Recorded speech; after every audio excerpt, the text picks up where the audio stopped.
사회적으로 핫한 이슈를 키워드로 알아보는 핫키워드 시간입니다. 김민지 캐스터 안녕하세요. 안녕하세요.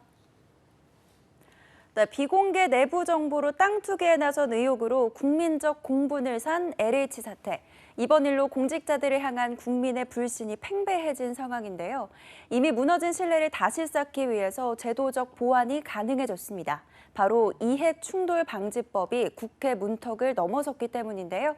핫키워드에서 짚어보겠습니다. 네, 사실 비슷한 문제가 생길 때마다 이해충돌방지법을 하자 이 공허한 구호만 그치는 경우가 많았는데 이번에는 진짜로 국회에서 통과가 됐죠. 네, 그렇죠. 지난 22일 국회 상임위를 통과했습니다. 공직자가 직무를 수행할 때 그 지위를 이용해 사적인 이익을 얻지 못하도록 하자는 게 이해충돌방지법의 취지입니다. LH 사태와 비슷한 일이 과거에도 굉장히 많았죠. 그럴 때마다 논의에 그쳤습니다.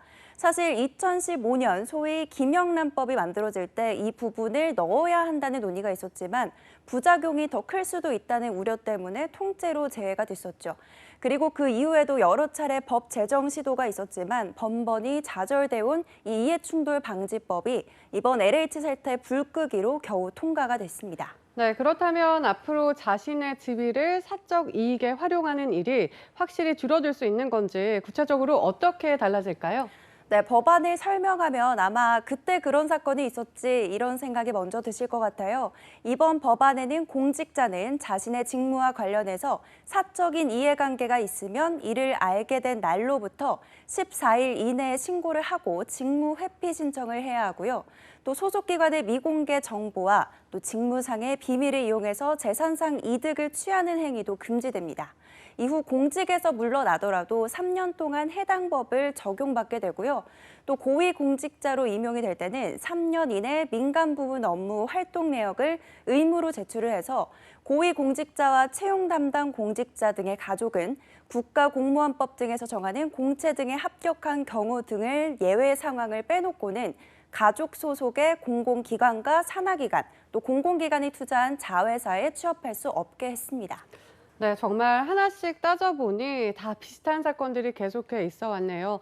앞으로는 법을 어기면 받는 처벌도 한층 더 강력해졌죠? 네, 법을 어길 경우 형사처벌을 받게 되는데요. 직무상 비밀 등을 이용해서 재물이나 재산상 이익을 취득할 경우 최대 징역 7년, 7천만 원의 벌금을 내야 하고요. 제3자에게 이용하게 해도 최대 징역 3년이나 벌금 3천만 원의 처벌을 받게 됩니다. 또 부당 이득을 취한 경우 그 이익을 몰수하거나 추징하도록 하는 법적 근거도 마련했습니다. 네, 그런데 공직에 있는 사람과 그 가족까지 포함이 된다면 해당되는 이들도 굉장히 많을 것 같은데요. 네, 이해충돌방지법 대상은 1차적으로는 공직자지만 그 가족까지 포함이 되면 우리나라 인구 9명 가운데 1명이 적용 대상이 될 것으로 보입니다. 적용 대상을 구체적으로 보면 공무원과 공공기관 산하 직원, 지방의회 의원 등으로 총 189만 명인데요. 여기에 생계를 같이 하고 있는 직계 존비속과 배우자도 대상이 되는데 공직자 가족이 3명만 된다 해도 최소 600만 명 이상이 될 걸로 추정됩니다. 네, 그래서일까요? 이 공직사회에서 너무한 거 아니냐 이런 목소리도 조금 나오고 있는 것 같은데요. 네, 기밀성 정보에 접근이 어려운 구급 공무원까지 포함시킨 게 너무 과도하다라는 비판부터 법에 저촉되는지 여부를 개인이 판단하도록 한 것이 무책임하다라는 지적도 나오는데요. 이런 부분을 국민권익위가 이해충돌 신고와 검증을 맡아야 하는데 현재 권익위는 역량으로 과연 이게 가능할 거냐라는 우려도 나오고 있습니다. 네, 앞으로 보완이 이뤄질 수도 있을 것 같은데 그렇다면 어떤 일정들이 남아 있을까요?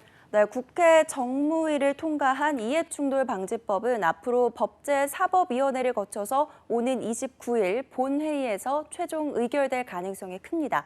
법안이 공표되면 1년 뒤부터 법 집행이 시작되는데요. 소급 적용 규정이 제외된 만큼 이 법안으로 LH 투기에 대한 부당이익 환수 등은 어려워서 기존 다른 법안을 적용해야 합니다. 네, 사실 그동안 대부분 고양이 목에 방울 달기다. 이래서 누가 방울을 달 수 있겠냐 이런 회의적인 시선이 컸는데요. 이해충돌 방지법 끝까지 잘 이뤄질 수 있을지 주목해 봐야겠습니다. 지금까지 핫키워드 김민지 캐스터였습니다. 고맙습니다.